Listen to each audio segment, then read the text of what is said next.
यो एउटा ATM card हो। यो एटीएम कार्ड लिएर तपाईले कुनै पनि एटीएममा गएर चाहिँ पैसा निकाल्न सक्नुहुन्छ तपाईले आफ्नो बैंक खातामा भएको। तर यदि तपाईसँग यो एटीएम कार्ड छैन भने तपाईले यो एटीएम कार्ड बिना नै पैसा निकाल्न सक्नुहुन्छ। कसरी निकाल्न सकिन्छ भनेर आजको भिडियोमा म तपाईलाई बताउने छु। So hello guys, this is me Rajan, you are watching now online learning Nepal. यो भिडियो चाहिँ मैले एजुकेसनल पर्पजको लागि बनाएको छु र कसैले पनि यसलाई मिसयुज नगर्नु होला। र अर्को कुरा भनेको तपाईले यसलाई सही सदुपयोग गर्नुभयो भने यसले धेरै तपाईलाई फाइदा पनि गर्दछ र तपाईको फाइदाको लागि र तपाईको जीवनमा सहजीकरणको लागि नै यो सिस्टम बैंकहरूले ल्याएको हो।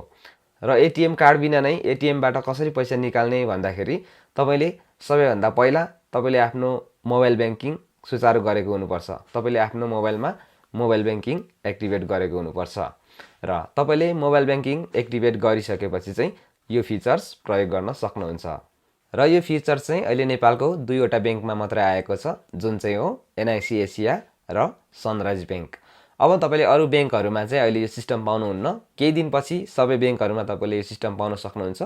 अहिले तत्काल चाहिँ तपाईले यो दुईटा बैंकमा चाहिँ यो फिचर्सलाई प्रयोग गर्न सक्नुहुन्छ।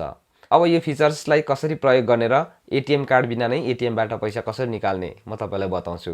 जस्तै मैले यहाँनिर आफ्नो मोबाइल बैंकिङ अन गरेको छु। यो चाहिँ मेरो प्राइम कमर्सियल बैंकको मोबाइल बैंकिङ हो। तपाईले चाहिँ सनराइज अथवा एनआईसी एसियाबाट चाहिँ अहिले यो फिचर्स युज गर्न सक्नुहुन्छ।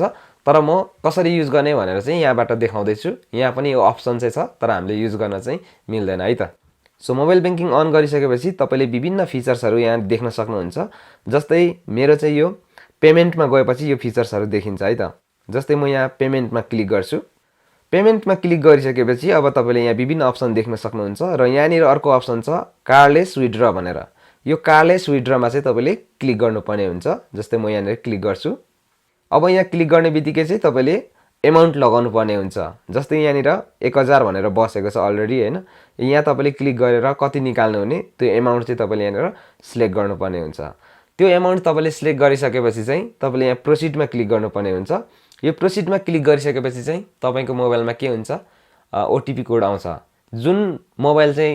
जुन मोबाइल नम्बरदेखि चाहिँ तपाईले बैंक खाता खोल्नु भएको छ र तपाईले चाहिँ मोबाइल बैंकिङ एक्टिभेट गर्नु भएको छ, त्यो मोबाइल नम्बर तपाईको यहाँ हुनुपर्छ र तपाईले चाहिँ त्यो ओटीपी कोड चाहिँ पाउन सक्नुहुन्छ। र त्यो ओटीपी कोड चाहिँ पाइसकेपछि र त्यो ओटीपी कोड चाहिँ 1 घण्टाको लागि भ्यालिड हुन्छ। तपाईले 1 घण्टा भित्र युज गर्नु भएन भने त्यो चाहिँ एक्सपायर भएर जान्छ है त।